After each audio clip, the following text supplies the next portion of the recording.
Hello and welcome, Inspired Podcast community. This is your new episode. My name is Caroline, and my today's guest is John Baine, and I hope I pronounced it right. Yes. Oh, thank you so much for saying yes, being in one of my episodes in the Inspired Podcast. Now, I would like you to introduce yourself to the audience, please. Well, my name is John Baine. I am a rosary artist and prayer bead maker who services people across the spiritual spectrum. My specialty is rosaries and malas, and I have a lot of clientele in the Christian, Catholic, Buddhist, and Hindu communities, and also a large swath of people in the LGBTQ plus community. So uh, I, like I said, service people all across the spiritual spectrum, and I kind of have a kind of simple plan: is I don't care what team you root for, as long as you root. I want you to pray. You don't have to pray like me. Oh, I love that very much. And I remember reading this on your not website, but yeah, maybe your website, your Facebook profile. This is where we met. And wow, amazing. You want to say something? You want to add? Or Well, it's one of the things where I have found that everyone's trying to make everyone do the thing that they're doing to make the world a better place. But I thought, here's an interesting idea. Why don't I just, you pray how you want to pray, you meditate how you want to meditate. I will help you do that, and I will help you better yourself spiritually, and with no strings attached or anything. I just want you to improve you as an individual. wow, this is the best thing I've ever heard because we were thinking about, all this manifestation thing, and this is the same. We thought about there is no right or wrong. Everyone has their own method, I would say, and this is relate to what you say with, yeah, pray the way you want to pray, but pray. Yeah. Oh, yeah, this is the message. Yes. Okay, perfect. Thank you so much. Okay, my first question now is what inspires you? Well, um, I have always had a wonderful relationship with the rosary. And it's because I'm a profoundly dyslexic individual. And growing up was hard. It was very hard. And kids, well, in essence, the school kids would say I was a fat, smelly retard, which they weren't wrong, but it just took some growing to get out of that. But the thing was, is I wasn't understanding why I was being tortured uh, for being different. And so what my mother told me was to throw myself into the rosary, throw myself into prayer and meditation. Pray for the people that are mean to you and who spurn you.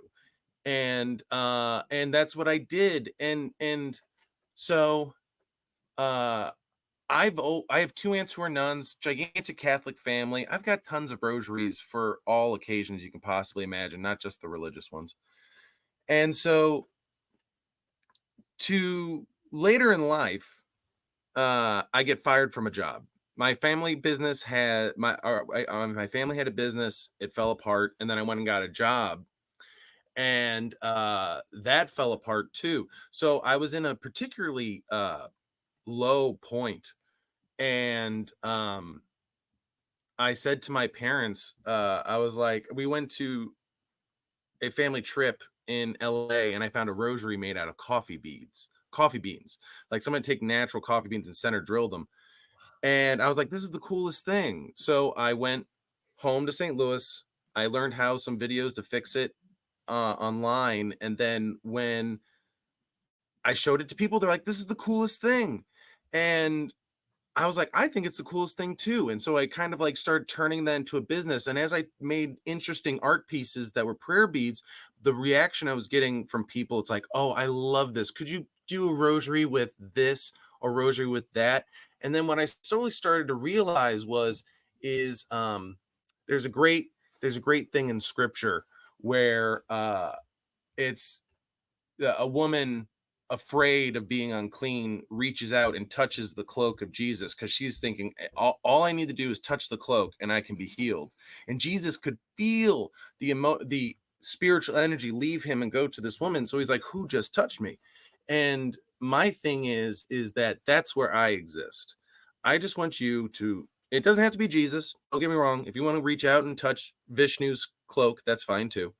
But it's the thing is like, have faith, put yourself in faith. You can literally take over. You can, as long as you have faith and you are willing to work and never stop having either of those things, work or faith, you can do anything. Yeah.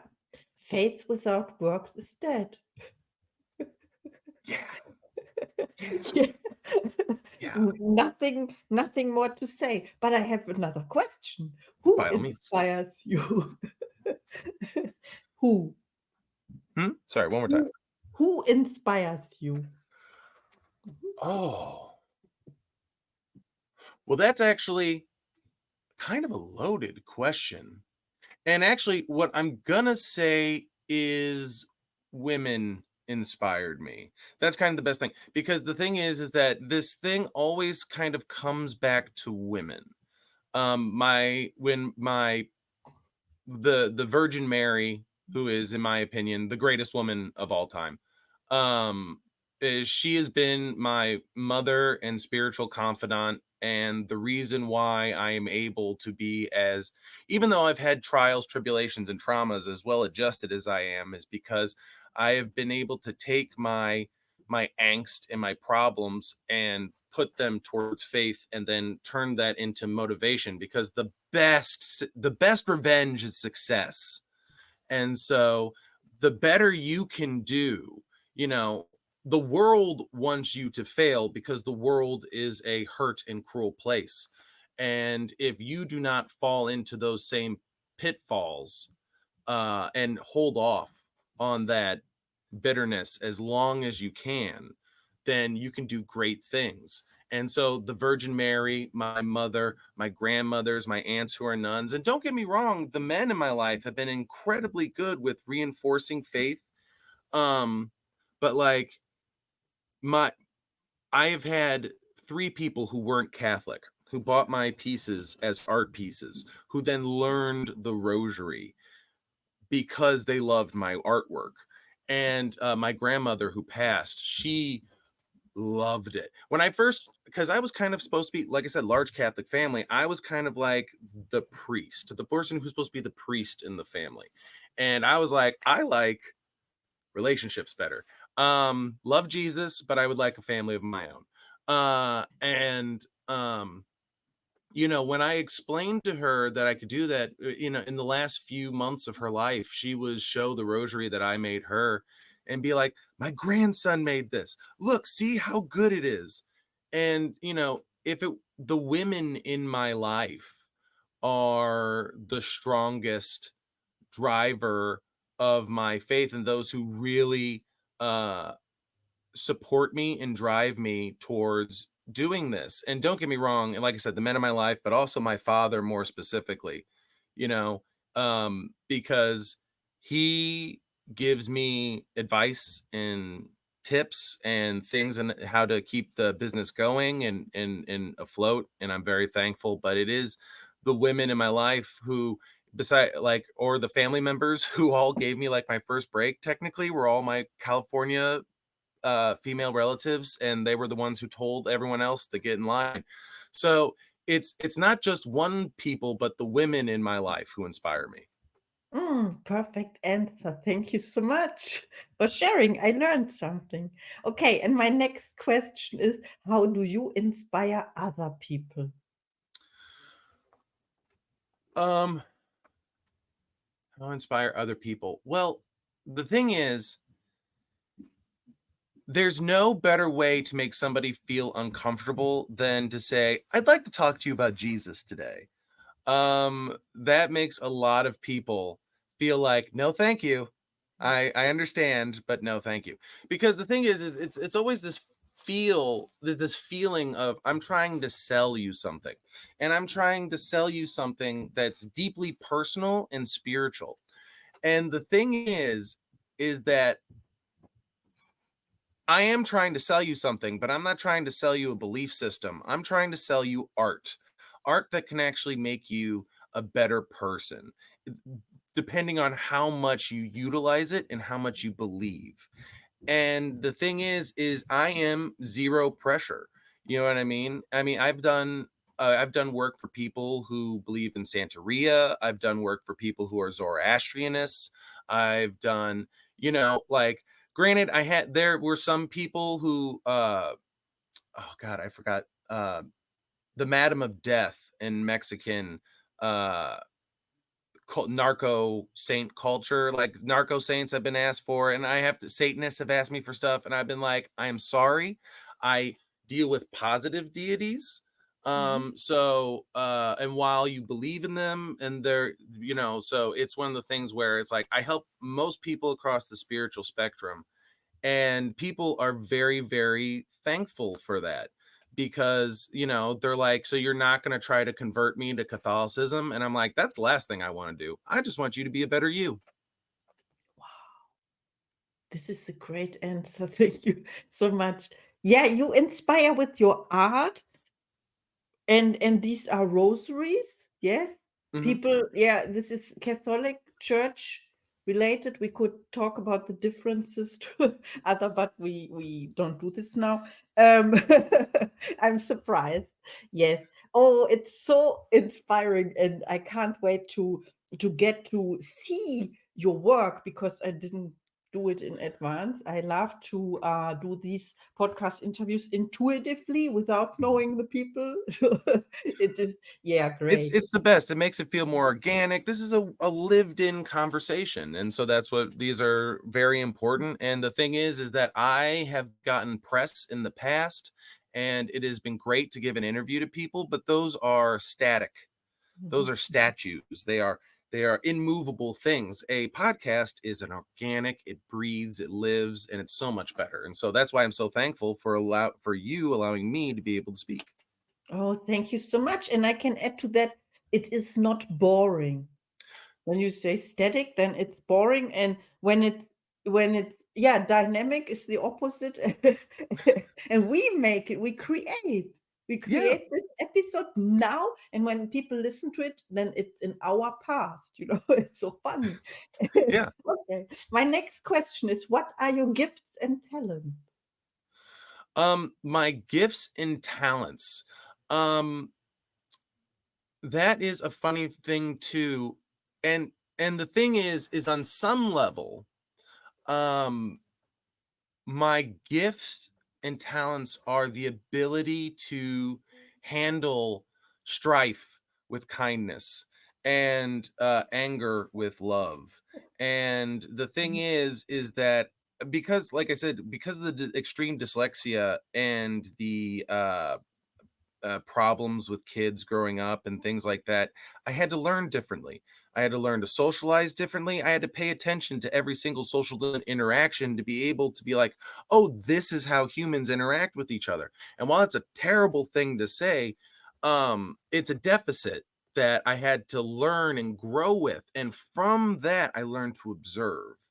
And from learning to observe, I have learned to have empathy and an absolutely overwhelming sense of compassion towards people who truly need it. And that's my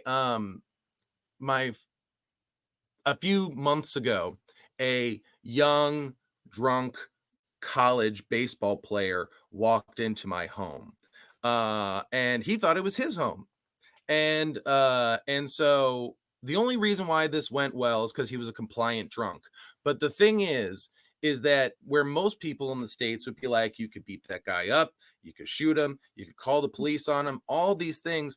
I talked through this confused drunk person, talked through the situation with him, and then I drove him home, and my father followed behind in our car, and then I ended and then drove him home. Because the thing is forgiveness is fine. Forgive and forget, do all that. But technically he broke the law. He came into my house, he was inebriated, the whole thing. I had the right to ruin this young man's life, but I chose forgiveness. And I chose to be like, let me drive you home and laugh at you that you picked the one person in America who is not going to try to ruin your life completely. We have a guest. Hi, hi. You are too early. And let me see how this works. Thank you. We will continue just in a second. I will mute you and then you can, because I have an interview now. Okay, perfect. My last, thank you so much. And it was very inspiring about, no, I would talk about this, yeah, much longer about Uh-huh. this episode. You helping the drunk person going home. This is so amazing, you know? Okay, we will do this afterwards. And now my Absolutely. last question is, do you have a special offer for the Inspired Podcast community? If you guys go over to Olivera Street Rosary on Etsy, and you enter in interview at your thing, and you should be get 10% off on your purchase. So please come on by my Etsy store, come see what I have, and if you don't like what's there, talk to me. We'll make you bespoke rosary magic. Oh, thank you so much. This is amazing. Thank you for being in this episode. I'm so happy now that we Yeah. talk, and we will talk later. Okay. Thank Well, you thank so you so much. much for having me, and you have a wonderful day. Yeah, you too. And see you in the next episode.